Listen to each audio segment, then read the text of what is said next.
You know what keeps me up at night? It's not the stock market. It's not even the national debt anymore. It's watching retirees who did everything right, saved for decades, played by the rules, trusted the system, suddenly realize the ground beneath them is crumbling. And I'm not being dramatic here. Something fundamental just shifted in the Social Security system, and if you're retired or getting close, you need to understand what's happening right now. Let me paint you a picture. Margaret from Ohio, 72 years old, worked as a nurse for 43 years, never missed a paycheck, never missed a Social Security payment. She gets $1,147 a month. That's it. That's what 4 decades of contributions bought her. Now here's the kicker. Her monthly expenses just hit $2,100. She's going backwards $253 every single month. And she's one of the lucky ones because at least she has some savings to tap into. But those savings? They're evaporating faster than morning fog in July. This isn't some isolated case. This is happening to millions of retirees right now, and it's about to get exponentially worse.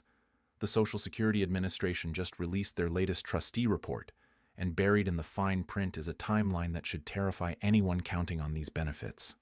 The trust fund, the reserve that's supposed to cushion the blow when payroll taxes fall short, is projected to be depleted by 2033. That's 8 years away. Not some distant future problem. 8 years. But here's what they're not telling you in the headlines. When that trust fund hits zero, benefits don't just stop. They get cut. Automatically. By law. We're talking about a 23% reduction across the board. So Margaret's $1,847, it drops to $1,422 overnight. Now she's not going backwards $250 a month. She's drowning at $678 a month. And remember, this is assuming Congress does absolutely nothing, which historically is their specialty. Now you might be thinking, they'll fix it. They always do. They'll raise taxes or cut benefits gradually or find some compromise. And maybe you're right. Maybe they will. But let me ask you something. Do you want to bet your retirement on maybe? Do you want to stake your financial security on the competence and goodwill of politicians who can't even agree on what day it is? Because here's the reality nobody wants to discuss. The math doesn't work anymore. It's not a political statement. It's arithmetic. In 1950, there were 16 workers paying into Social Security for every retiree taking benefits out, 16 to 1. The system was flush with cash. By 1960, that ratio dropped to 5 to 1. Still manageable. Today, we're at 2.8 workers per retiree. And by 2035, we'll be at 2.3 to 1. You don't need an economics degree to see where this is headed. The boomers are retiring at a rate of 10,000 per day. Every single day. That's 3.6 million people a year shifting from the contributor side of the ledger to the recipient side, and they're living longer than any generation in history. The average retiree now collects benefits for 19 years, some for 30 years or more. The system was designed when life expectancy was 63, and you collected benefits for maybe 5 years if you were lucky. The entire model is obsolete. But wait, it gets worse. And I know you're thinking, how could it possibly get worse? Well, let me introduce you to inflation. Real inflation. Not the sanitized CPI numbers the government feeds us. The actual cost of living increases retirees face every day. Medical expenses are up 47% since 2020. Housing costs up 39%. Food up 32%. Energy up 58%. These aren't projections. These are the actual increases retirees are dealing with right now. And what did Social Security recipients get to offset this? A 3.2% cost of living adjustment this year. 3.2%. When real inflation for retirees is running north of 8% annually, the gap between what you're getting and what you need is widening every single month. Your purchasing power is being systematically destroyed, and the mechanism that's supposed to protect you, the COLA adjustment, is based on a formula that deliberately understates the inflation you actually experience. Here's where it gets really interesting. While all this is happening, while retirees are watching their benefits lose value and their savings evaporate, there's been a quiet revolution happening in the financial world. Central banks around the globe are buying gold at a pace we haven't seen in 50 years. The World Gold Council just reported that central banks purchased 1,037 tons of gold in 2023. That's the second highest annual total on record. and 2024 is on track to exceed it. Why? Why are the people who run the monetary system, the folks who print the money, who set interest rates, who supposedly have everything under control, why are they converting their reserves into physical gold at record speed? China added 225 tons to their reserves last year. Poland bought 130 tons. Singapore, India, Turkey, Czech Republic, all loading up on gold like there's no tomorrow. These aren't random purchases.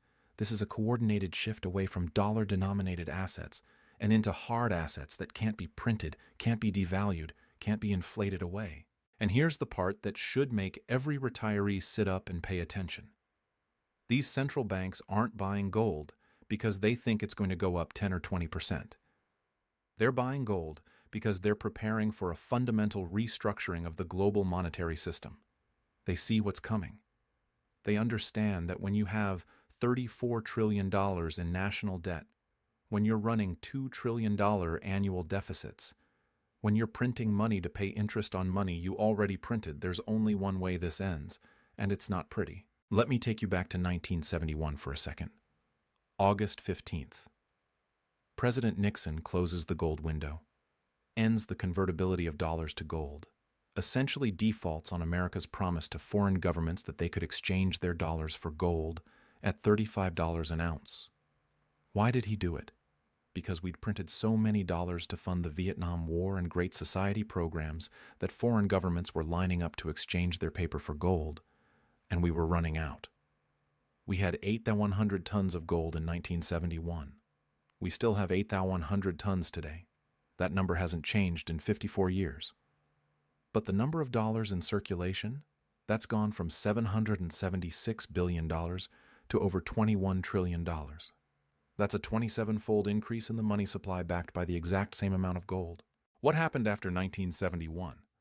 Gold went from $35 an ounce to $850 by 1980, a 24-fold increase in 9 years. And that wasn't because gold became more valuable. It was because the dollar became less valuable. The purchasing power of the dollar collapsed, and retirees who were holding cash and bonds got absolutely decimated. Their life savings lost 75% of its purchasing power in less than a decade. Now look at where we are today. We're running the exact same playbook, except on steroids. The money printing in the 1970s looks quaint compared to what we've done since 2008. We've added $18 trillion to the money supply in 15 years. We've kept interest rates artificially suppressed for over a decade. We've bailed out banks, corporations, entire industries. We've sent stimulus checks to everyone with a pulse. And now we're dealing with the consequences. The dollar's purchasing power has fallen 87% since 1971. 87%. That means if you had $100,000 in cash in 1971, it would buy you what $13,000 buys today. Your savings didn't just lose value, they were systematically confiscated through inflation. And the same thing is happening right now, just faster. Here's what most financial advisors won't tell you. The traditional 60-40 portfolio, 60% stocks, 40% bonds, that's been the gold standard for retirement planning for decades. It's dead. It doesn't work in this environment. Bonds are getting crushed by inflation. Stocks are trading at valuations that only make sense if you believe we're going back to zero interest rates forever. Real estate is priced for perfection. Where exactly are retirees supposed to preserve their wealth? Quick aside here, and this is important. If you're sitting on $100,000 or more in retirement accounts, there's a strategy you need to know about. Gold IRAs. It's a way to get physical gold into your retirement account without triggering taxes or penalties. I put together a comprehensive guide that walks through exactly how it works, what the rules are, what to watch out for. It's completely free. Link is in the description. Worth checking out if you're looking for ways to protect your retirement savings from what's coming. No pressure, just information you should have. Anyway, back to the bigger picture, because this isn't just about gold. This is about understanding the game that's being played with your retirement security. Social Security is just one piece of a much larger puzzle. The real issue is that we're living through the end stage of a debt-based monetary system that's been running since 1971. And when these systems reach their breaking point, they don't gradually decline. They collapse suddenly. Look at what happened in Weimar Germany in the 1920s. Retirees who had saved their entire lives in German marks watched their savings become worthless in a matter of months. People were using wheelbarrows full of cash to buy bread. Life savings that could have bought a house couldn't buy a loaf of bread, and it happened fast. The hyperinflation went from manageable to catastrophic in less than 2 years. Or look at Argentina. Multiple currency collapses. Retirees who trusted the peso got wiped out again and again. Or Venezuela, or Zimbabwe, or any of the dozens of countries that have experienced currency crises in the last century. The pattern is always the same. Government overspends, prints money to cover the gap. Inflation accelerates, savings get destroyed, and the people who suffer most are retirees on fixed incomes who can't just go back to work and earn more. Now, I'm not saying we're going to see Weimar-style hyperinflation in America tomorrow, but I am saying the mechanisms that lead to currency crises are all in place. We have unsustainable debt. We have a central bank that's proven it will print unlimited amounts of money to prevent any kind of financial pain. We have a political system that's incapable of making hard choices. And we have a population that's increasingly dependent on government benefits that can't possibly be funded at current levels. Something has to give. And when it does, retirees are going to be the first casualties. Because you can't just print your way out of a Social Security shortfall without destroying the value of the benefits you're printing. It's a mathematical impossibility. If they try to solve the funding crisis by printing money, they'll create an inflation crisis that makes the benefits worthless. If they cut benefits to match revenue, millions of retirees fall into poverty. There's no good option here. But here's what you can control. You can control how you position your assets. You can control whether you're holding wealth in forms that can be inflated away or in forms that have held value for thousands of years. Gold isn't some speculative investment. It's not a get-rich-quick scheme. It's insurance. It's the asset that maintains purchasing power when everything else is falling apart. Think about it this way. In 1971, the median home price in America was $25,000. Today, it's $420,000. That's a 17-fold increase. Sounds like homes got more expensive, right? But here's the thing. In 1971, you could buy that median home with 7 or 14 ounces of gold at $35 an ounce. Today, at $2,650 per ounce, you can buy that median home with 158 ounces of gold. Gold didn't just keep up with housing inflation. It crushed it. The same house that cost 714 ounces of gold in 1971 costs 158 ounces today. Or look at it another way. In 1971, a gallon of gas cost 36 cents. Today, it's $3.50. That's a 10-fold increase in dollar terms. But in gold terms, in 1971, a gallon of gas cost 0.01 ounces of gold. Today it costs 0.013 ounces. Gas got cheaper in gold terms. Food got cheaper in gold terms. Healthcare got cheaper in gold terms. Everything got cheaper in gold terms because gold maintained its purchasing power while the dollar lost 87% of its value. This is what central banks understand. This is why they're buying. They're not speculating on price movements. They're preserving purchasing power. They're protecting their reserves from the inevitable devaluation that comes when you print money without restraint. And if it's good enough for the central banks of China, Russia, India, and Poland, maybe it's worth considering for your retirement portfolio. Now, I know what some of you are thinking. Gold doesn't pay dividends. It doesn't generate income. It just sits there. And you're absolutely right. Gold doesn't produce cash flow. But neither does the cash sitting in your savings account losing 5 to 8% of its purchasing power every year. At least gold maintains its value. At least gold has a 5,000-year track record of being accepted as money. At least gold can't be printed by a desperate government trying to fund promises it can't keep. And here's something most people don't realize. Gold is incredibly undervalued right now relative to the money supply. If you take the total amount of dollars in circulation and divide it by the amount of gold the government claims to have, you get an implied gold price of over $28,000 per ounce. We're trading at $2,650. That's a 90% discount to the money supply adjusted price. Now, I'm not saying gold is going to $28,000 tomorrow.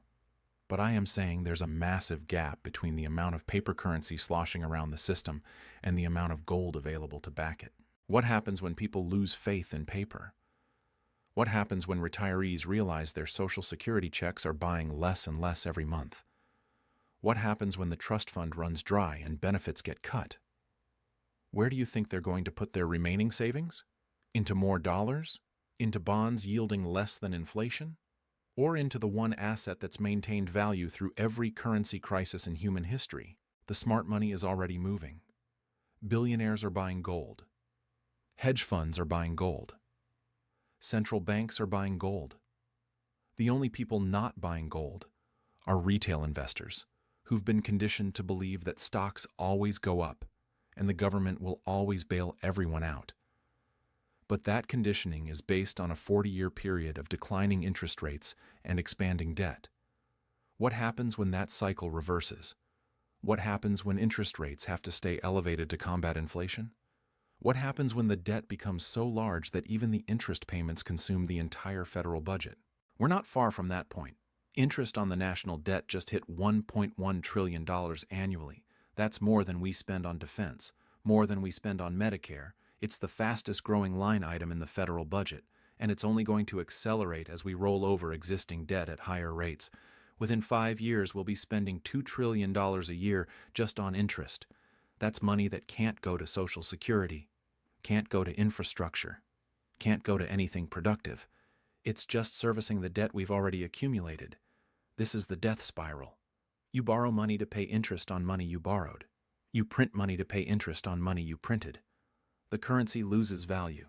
Inflation accelerates. You need to borrow more to maintain the same level of services. The cycle feeds on itself until something breaks. And when it breaks fast. I want you to imagine something. It's 2033. The Social Security Trust Fund just hit zero. Benefits are automatically cut 23%. Your $2,000 monthly check drops to $1,240. But that's not the worst part. The worst part is that $1,240 only buys what $800 bought in 2024, because inflation has been running at 7% annually for 9 years. Your real purchasing power didn't drop 23%. It dropped 60%. You're trying to live on what amounts to $800 in today's dollars. How do you pay rent? How do you buy food? How do you afford medicine? Now imagine you'd taken 20% of your retirement savings and converted it to physical gold back in 2024. Gold was $2,650 an ounce. By 2033, with all the money printing and currency debasement and loss of confidence in the dollar, gold is trading at $8,500 an ounce. That's not some wild prediction. That's just gold keeping pace with money supply growth and inflation. Your 20% allocation has tripled in dollar terms. But more importantly, it's maintained its purchasing power. While your Social Security benefits lost 60% of their real value, your gold holdings preserved your wealth. This is the insurance policy nobody talks about. This is the hedge against government incompetence and monetary debasement. This is what allows you to sleep at night knowing that no matter what happens to Social Security, no matter what happens to the dollar, you have a portion of your wealth in an asset that survived every crisis, every collapse, every currency debasement in human history. And look, I get it. Gold feels old-fashioned. It feels like something your grandfather would have talked about. We live in a digital age. We have cryptocurrencies and AI and all these modern financial instruments. Why would anyone care about a yellow metal that's been around for 5,000 years? Well, maybe that's exactly why you should care. Because in 5,000 years, through countless empires and currencies and financial systems, gold has never gone to zero. Can you say the same about the dollar? Can you say the same about any fiat currency? The average lifespan of a fiat currency is 27 years. 27 years. The dollar has been a pure fiat currency since 1971. That's 53 years. We're already double the average lifespan. We're living on borrowed time. And the longer this system persists, the more unstable it becomes, the more violent the eventual correction will be. Here's what I want you to understand. This isn't about being a doom and gloomer. This isn't about predicting the end of the world. This is about being realistic about the challenges facing retirees in 2025 and beyond. Social Security is underfunded. Inflation is persistent. The dollar is losing purchasing power. These aren't opinions. These are facts. The question is, what are you going to do about it? You can hope the government fixes everything. You can hope politicians suddenly become fiscally responsible. You can hope the Federal Reserve figures out how to thread the needle between inflation and recession. Or you can take control of your own financial security. You can diversify into assets that aren't dependent on government promises. You can position yourself to weather whatever storm is coming. Because make no mistake, a storm is coming. The math doesn't lie. The demographics don't lie. The debt doesn't lie. We're heading toward a reckoning, and retirees are going to bear the brunt of it unless they take action now, not next year, not when the crisis hits, now, while you still have time to position your assets, while you still have purchasing power to preserve. Gold isn't going to make you rich overnight. It's not going to double your money in 6 months, but it's going to be there when everything else fails. It's going to maintain its value when the dollar doesn't. It's going to provide security when government promises prove empty. And in a world where Social Security is facing a 23% cut, where inflation is running at 8%, where the national debt is spiraling out of control, security is worth more than speculation. The retirees who are going to thrive in the coming years aren't the ones with the biggest stock portfolios or the most bonds. They're the ones who understood that diversification means more than just owning different stocks. It means owning different types of assets. It means having exposure to hard assets that can't be printed, can't be devalued, can't be inflated away. It means having gold. So here's my challenge to you. Take 10% of your retirement savings, just 10%, convert it to physical gold. Not gold stocks, not gold ETFs, physical gold that you can hold in your hand. Put it in a safe. Put it in a vault. Put it in a gold IRA if you want the tax advantages. But get some exposure to the one asset that's maintained value through every crisis in human history. Because when the Social Security cuts hit, when the inflation accelerates, when the dollar loses another 50% of its purchasing power, you're going to be glad you did. The warning signs are everywhere. Central banks are buying. Billionaires are buying. Smart money is moving into hard assets. The only question is whether you're going to act before the crowd figures it out, or whether you're going to wait until gold is $5,000 an ounce and everyone's scrambling to get in, because by then, the preservation opportunity will have passed. By then, you'll be paying tomorrow's prices to protect yesterday's purchasing power. The time to act is now, while gold is still relatively affordable, while you still have time to position your portfolio, while you can still protect your retirement before the Social Security cuts hit and the real crisis begins. Don't wait for permission. Don't wait for your financial advisor to recommend it. Don't wait for the mainstream media to tell you it's okay. By the time everyone agrees gold is a good idea, it'll be too late to get in at reasonable prices. Your retirement security is your responsibility, not the government's, not Social Security's, yours. And the best way to protect it is to own assets that maintain value regardless of what politicians do, regardless of what the Federal Reserve does, regardless of what happens to the dollar. Gold is that asset. It always has been. It always will be. The only question is whether you're going to own it before the crisis or after. Choose wisely.